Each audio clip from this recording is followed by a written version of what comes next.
మీరు 'Suzuki Victoris' CNG car కొనాలనుకుంటే, ఏ విషయాలు తెలుసుకోవాలి? ఫస్ట్ ఇది కొత్తగా ఉంది డిజైను. ఇది 'సుజుకి గ్రాండ్ విటారా' ప్లాట్‌ఫార్మ్ పైనే చేశారు. కాస్త చేంజెస్ చేశారు వెనక. ఎందుకంటే సిలిండర్ బూట్ నుంచి కింద పెట్టారు. అండర్ బాడీలో వచ్చిందిప్పుడు సిలిండర్ అనేది. కాబట్టి బూట్ స్పేస్ వస్తుంది దీంట్లో. అది ప్లస్ పాయింటు. ప్లస్ ఇంజిన్ మంచి tried and tested reliable engine 1.5 litre 1500 CC naturally aspirated petrol engine. So, mileage బావుంటుంది. సీఎన్‌జీ అంటే ఇంకా మైలేజ్ బావుంటుంది. ఇంకో ప్లస్ పాయింట్ సేఫ్టీ 5 స్టార్ వచ్చింది భారత్ ఎన్‌క్యాప్‌లో. Very good. సో, సుజుకి అంటే రిలయబిలిటీ బావుంటుంది. మెయింటెనెన్స్ బావుంటుంది. సో, మైలేజ్ కూడా బావుంటుంది. అన్నీ ఓకే. లుక్ విషయానికొస్తే ఫ్రంట్ బావుంది. సైడు నాకు అంతంత మాత్రమే యావరేజ్‌గుంది.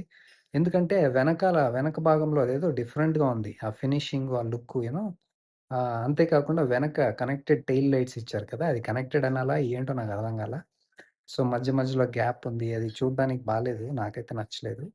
సో, ప్లస్ పాయింట్స్ అనుకోండి. కొద్దిమందికి నచ్చొచ్చు. కొద్దిమందికి నచ్చకపోవచ్చు. సో, ఇంటీరియర్ కూడా బావుంది. ముందు కార్లతో కంపేర్ చేస్తే కాస్త ఇంప్రూవ్ అయింది. అవి ప్లస్ పాయింట్స్ అనమాట.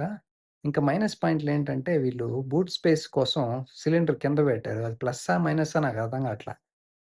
ఎందుకు మైనస్ అంటున్నానంటే ఇప్పుడు స్పేర్ వీలే లేదు దాంట్లో.